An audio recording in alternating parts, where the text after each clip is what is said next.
15 अक्टूबर से खुलेंगे cinema hall और थिएटर। स्कूल का फैसला राज्य करेंगे। केंद्र सरकार ने जारी की अनलॉक 5 की गाइडलाइन।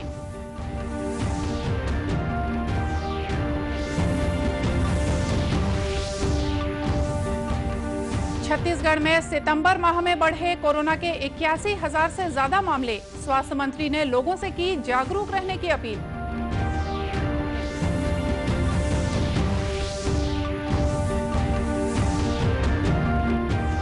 राज्य निर्वाचन आयोग ने ली मरवाही उपचुनाव के लिए सर्वदलीय बैठक। आईजी दीपांशु काबरा ने लिया तैयारियों का जायजा।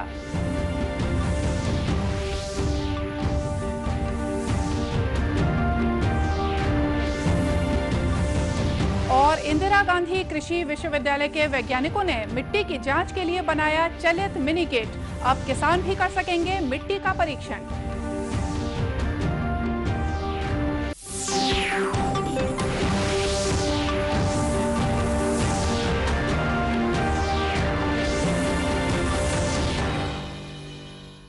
नमस्कार, आप देख रहे हैं दूरदर्शन समाचार। मैं हूं मोनिका शर्मा और आइए अब देखते हैं समाचार विस्तार से। केंद्रीय गृह मंत्रालय ने कंटेनमेंट जोन से बाहर के क्षेत्रों में अन्य गतिविधियों को फिर से शुरू करने के दिशा निर्देश जारी किए हैं। अनलॉक 5 के लिए केंद्र की ओर से जारी दिशा निर्देशों में 15 अक्टूबर के बाद स्कूलों और कोचिंग संस्थानों को फिर से खोलने के लिए राज्य सरकार को निर्णय लेने की छूट दी गई है। हालांकि इसके लिए अभिभावकों की सहमति जरूरी होगी। स्कूल खोलने का फैसला स्थिति का आंकलन और नियमों का पालन करने के आधार पर संबंधित स्कूल और संस्थाओं के प्रबंधन के परामर्श के बाद किया जाएगा। वहीं कंटेनमेंट जोन से बाहर सिनेमा हॉल, थिएटर और मल्टीप्लेक्स को 15 अक्टूबर से 50% सीट क्षमता के साथ फिर से खोलने की अनुमति दे दी गई है। सूचना और प्रसारण मंत्रालय इस संबंध में मानक संचालन प्रक्रिया एसओपी जारी करेगा। इसी तरह खिलाड़ियों को प्रशिक्षण देने के लिए स्विमिंग पूल खोलने की अनुमति दी गई है। इसके लिए खेल मंत्रालय एसओपी जारी करेगा। जारी दिशा निर्देशों के मुताबिक ऑनलाइन डिस्टेंस लर्निंग जैसे चल रही थी, इसी तरह से चलती रहेगी।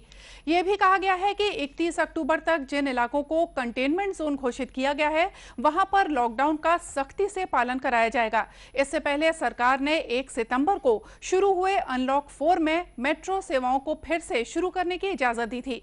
विशेष गाइडलाइन सेवा 7 सितंबर से मेट्रो सेवाओं को शुरू कर दिया गया था। छत्तीसगढ़ में कोरोना संक्रमण का फैलाव सितंबर माह में सबसे ज्यादा रहा। एक महीने के अंदर प्रदेश में 81,576 नए संक्रमित मरीज मिले हैं। इस तरह प्रदेश में कोरोना संक्रमित मरीजों की कुल संख्या बढ़कर 1,13,602 हो गई है। वहीं सक्रिय मरीजों की संख्या 20,923 हो गई है। पिछले 24 घंटों में प्रदेश में 2,947 नए केस मिले हैं। रायपुर जिले में सबसे ज्यादा 544, दुर्ग में 301, रायगढ़ में 240, बिलासपुर में 163, जांजगीर चांपा में 159, कोरबा में 153 और राजनांदगांव में 143 मरीजों की पहचान की गई है। कोरोना मरीजों की बढ़ती हुई संख्या के बीच राजनांदगांव जिले से राहत भरी खबर आ रही है, जहां पर नए मरीजों के मिलने की रफ्तार में कमी आई है और साथ ही कोरोना से ठीक होने वाले मरीजों की संख्या भी बढ़ रही है। जिले के मुख्य स्वास्थ्य और चिकित्सा अधिकारी डॉक्टर मिथिलेश चौधरी ने बताया कि लॉकडाउन के कारण मरीजों की संख्या में कमी आई है। उन्होंने कहा कि जिले में टेस्टिंग की संख्या भी बढ़ा रहे हैं। निश्चित रूप से गिरावट दर्ज की गई है संक्रमित मरीजों में। लगातार हमारे टेस्टिंग की संख्या 1,000 से ऊपर ही लगातार प्रतिदिन हो रहे हैं। उसके बाद भी उसमें से 100 के अंदर ही पॉजिटिव केस आ रहे हैं। हमारा प्रयास है कि लगातार कम्युनिटी एक्टिव सर्वे चलता रहे। सर्दी खांसी बुखार के मरीजों को लाइन लिस्टिंग करते हुए उनका टेस्टिंग करते रहें, ताकि हम इसको चेन लगातार तोड़ते रहें और इसको हम लोग कम से कम कोरोना का प्रभाव जिले में हो, इस पर लगातार काम हम करते आ रहे हैं। बताया गया है कि लॉकडाउन के पहले रोज 200 से 250 मरीज मिल रहे थे, जबकि लॉकडाउन के दौरान मरीजों की संख्या 70 से 75 हो गई है। कम मरीज मिलने के साथ ठीक होने वाले मरीजों की रिकवरी दर 74% तक हो गई है। वहीं देश में कोरोना से स्वस्थ होने वालों की दर 83.53% हो गई है। पिछले 24 घंटों में 85,000 से ज्यादा कोरोना मरीज स्वस्थ हुए हैं। स्वास्थ्य मंत्रालय ने कहा कि अब तक स्वस्थ होने वालों की संख्या 52,53,000 से ज्यादा हो गई है। वहीं देश में इस समय 9,40,000 कोरोना संक्रमित मरीजों का इलाज चल रहा है। स्वास्थ्य मंत्री टीएस सिंहदेव ने प्रदेश में कोरोना संक्रमण के हालात और इससे निपटने के इंतजामों की समीक्षा की। श्री सिंहदेव ने कहा कि कोरोना संक्रमण को फैलने से रोकने और कोरोना के मरीजों के इलाज के लिए शासन हर संभव प्रयास कर रहा है, किंतु आम लोगों को भी इसके प्रति जागरूक होना पड़ेगा, तब ही बीमारी का प्रकोप कम होगा। उन्होंने कहा कि घर से मास्क पहनकर ही बाहर निकलना चाहिए और भीड़ से बचना चाहिए। समीक्षा बैठक में अधिकारियों ने स्वास्थ्य मंत्री को कोरोना जांच की उपलब्धता, संख्या, ऑक्सीजन की उपलब्धता सुनिश्चित करने के लिए किए जा रहे उपायों, कोविड केयर सेंटर में मरीजों की देखभाल, दवाइयों की उपलब्धता, होम आइसोलेशन आदि की जानकारी दी। श्री सिंहदेव ने वैक्सीन के प्राप्त होने की स्थिति में पहले से तैयारी करने के भी निर्देश दिए। अधिकारियों ने बताया कि 2 अक्टूबर से विभाग द्वारा विशेष अभियान चलाया जाएगा, जिसमें ग्रामीण क्षेत्रों में विभाग के दल द्वारा घर घर जाकर सर्दी बुखार के लक्षणों की जांच की जाएगी और जरूरत होने पर कोरोना जांच भी की जाएगी। यह अभियान 12 अक्टूबर तक चलेगा। समीक्षा बैठक में स्वास्थ्य विभाग के अतिरिक्त मुख्य सचिव रेणु जी पिल्ले, विशेष सचिव CR प्रसन्ना समेत विभागीय अधिकारी और कर्मचारी मौजूद थे। वहीं कोरोना संक्रमित मरीजों के बेहतर इलाज के लिए स्वास्थ्य विभाग द्वारा लगातार प्रयास किए जा रहे हैं। राष्ट्रीय स्वास्थ्य मिशन की मिशन संचालक डॉक्टर प्रियंका शुक्ला ने बताया कि राजधानी के डॉक्टर भीमराव अंबेडकर अस्पताल में राज्य टेलीमेडिसिन हब बनाया गया है। इसके जरिए प्रदेश के सभी कोविड केयर सेंटरों के चिकित्सकों को रायपुर चिकित्सा महाविद्यालय के विशेषज्ञों से 24 घंटे चिकित्सकीय परामर्श मिलेगा और वे अपने केंद्र के मरीजों का इलाज बेहतर तरीके से कर पाएंगे। संभागवार टेली कंसल्टेशन के लिए समय भी निर्धारित कर दिया गया है। डॉक्टर OP सुंदरानी को इसका नोडल अधिकारी बनाया गया है। केंद्र सरकार द्वारा 3 नए कृषि कानून बनाए गए हैं, जिसके माध्यम से किसानों को देश में कहीं पर अपनी फसल बेचने की छूट दी गई है। हमारे संवाददाता ने अंतागढ़ के किसानों से नए कानून के संबंध में बातचीत की। किसानों ने इस कानून का स्वागत करते हुए कहा कि ये किसानों के हित में बनाया गया बेहतर कानून है, जो किसानों के लिए काफी फायदेमंद साबित होगा। फायदा किसान बिचौलियों से मुक्त हो जाएगा।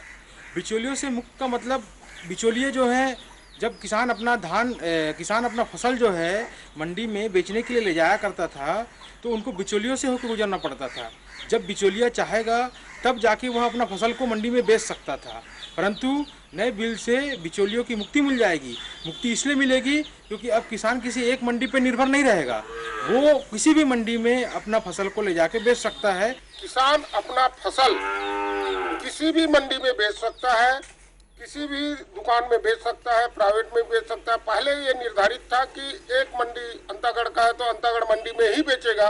वो जो दिए उसके लिए भटकना पड़ता था 8 दिन 15 दिन, उनका वो टिकट जो है ना, क्या बोलते हैं उसको, टोकन जब नंबर लगेगा तब तक के परेशान हो जाता था। ऐसा नहीं, वो कहीं भी जा करके अपना बेच सकता है और जहाँ उचित रेट मिले वहाँ बेच सकता है। चाहे प्राइवेट जो व्यापारी हैं उनके पास भी बेच सकता है, कोई प्रतिबंध नहीं। ऐसा नहीं है, वो स्वतंत्र है और स्वतंत्र रूप से अपना वो धान कहीं पे भी, छोटे व्यापारी को चाहे बड़े व्यापारी को, जहां उनको सहूलत मिले वहां वो अपना धान बेच सकते हैं और उनसे किसान को बहुत ज्यादा फायदा होंगे।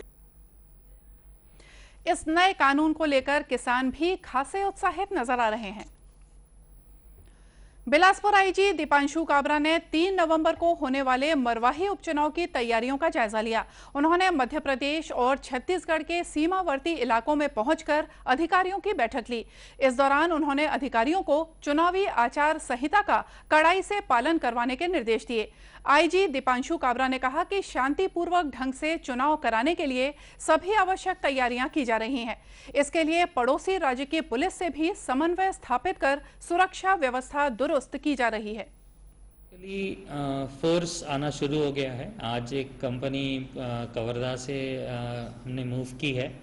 एसपी साहब ने जो रिक्वेजिशन किया है वो सारी फोर्स उनको उपलब्ध करा दी जाएगी। जो संसाधन है, मैं आज उसी का स्टॉक लेने आया हुआ था।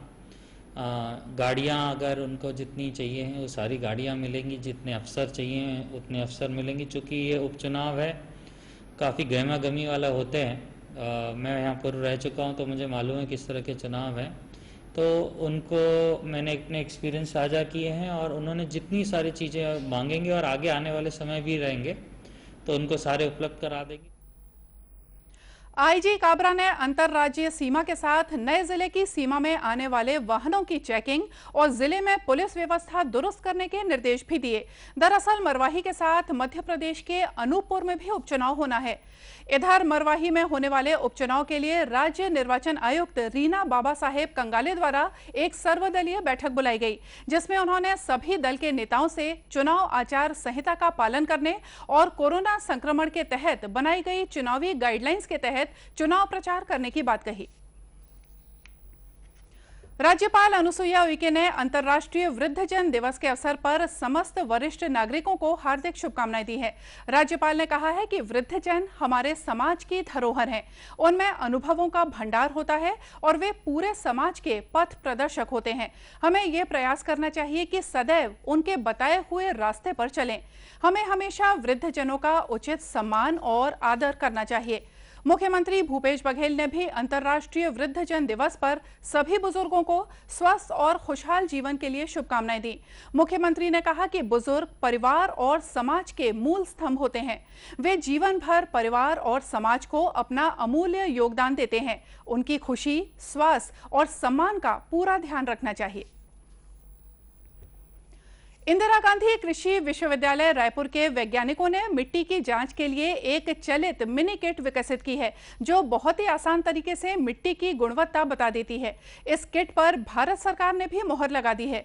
विश्वविद्यालय के कुलपति डॉक्टर SK पाटिल ने बताया कि इस तकनीक को विकसित करने में 4 साल का समय लगा। इस नई तकनीक से खेती किसानी में एक बड़ा बदलाव आने की उम्मीद है।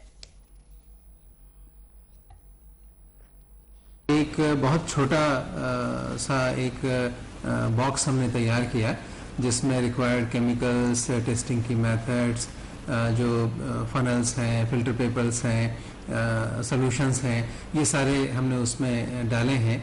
मेज़रमेंट के लिए चीज़ें उसमें डाली हैं, लिक्विड मेज़रमेंट के लिए चीज़ें उसमें डाली हैं, और पूरी प्रक्रिया को इस तरह से लिखा है कि एक बार पढ़ के कोई भी कृषक जो है वो उसको टेस्ट कर सके। एक उसके साथ एक वीडियो भी हमने उसमें डाला हुआ है कि जो पढ़ नहीं सकते हैं वो वीडियो को देख के सुन के समझ सकें और मिट्टी का परीक्षण कर सकें। उल्लेखनीय है कि अभी तक किसान मिट्टी परीक्षण के लिए प्रयोगशाला पर ही निर्भर थे, लेकिन इस तकनीक के आ जाने से वो खुद ही मिट्टी का परीक्षण कर सकेंगे। किसानों को ये किट कम कीमत पर उपलब्ध कराई जाएगी और उन्हें इसके संचालन की प्रक्रियाओं से भी अवगत कराया जाएगा। रायगढ़ जिले के अंतर्गत खरसिया थाना क्षेत्र में आज सुबह पिकअप और ट्रक की आमने सामने की भिड़ंत में बिजली विभाग के 2 जूनियर इंजीनियर समेत 4 लोगों की मौत हो गई।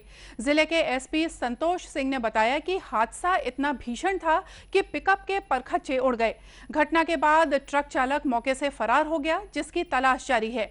मृतकों में 2 जूनियर इंजीनियर सुशील सिदार और अमल एक्का और लाइनमैन राजेंद्र सिदार और पिकअप चालक भार्गव वैष्णव शामिल हैं।